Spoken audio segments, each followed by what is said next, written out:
Ассалаумағалейкум, сәлем баршаңызға. Менің арныма қош келдіңіздер. Бүгін осындай ши бауырсақтар дайындайтын боламыз. Бұл бауырсақтар осындай өте кішкентай және де өте дәмді болып шығады. Дәмі чак-чакқа ұқсайды. Әсіресе балалар керемет ұнатып жеп алады.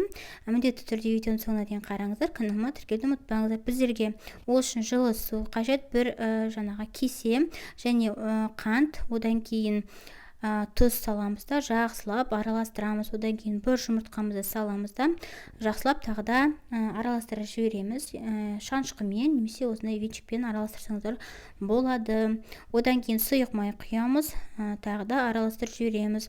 Енді бізге ұн қажет. Мұнда менде 400 граммдай ұн, оның үстіне жарты шай қасықтың жартысындай қасықтың ұшымен соданы салып, осылай жақсылап араластырамыз да, електен өткізіп біздің жаңа жұмыртқалы сұйықтығымызға саламыз, және де қолымызбен қамыр илейміз. Бізде осындай жұмсақ қамыр шығады. Бұны біз енді бетін жауып, кішкене бір жарты сағатқа демалдыруға қойып қоямыз.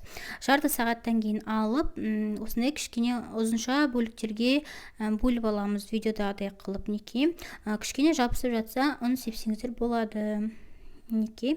Енді әр бөліп алған бөлігімізді осындай видеодағыдай қылып, лағман секілді осылай созатын боламыз. Өте бір жіңішке болған жақсы.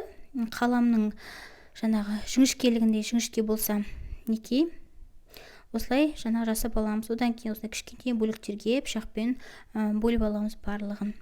Бір-біріне жабысып жатса ештеңе етпейді қыздар. Қазір біз майымызды қыздырамыз. Майымызды қыздырып салғаннан кейін ол бір-бірінен ажырайды. Майға салғаннан кейін майды міндетті түрде жақсылап қыздырып алу керек. Осылай қызартып пісіріп аламыз. Осындай сүзгімен сүзіп бөлек ыдысымызға сала береміз. Бұл бауырсақтар өте дәмді болып шығады. Басқа да күшті рецепттерді көру үшін менің каналыма тіркеліп, қоңырауша белгісін басып қойыңыздар.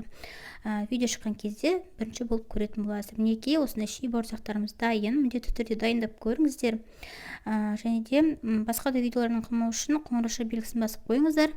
Видеоны лайк басып, комментарий қалдыруды ұмытпаңыздар. Келесі кездескенше сау болыңыздар.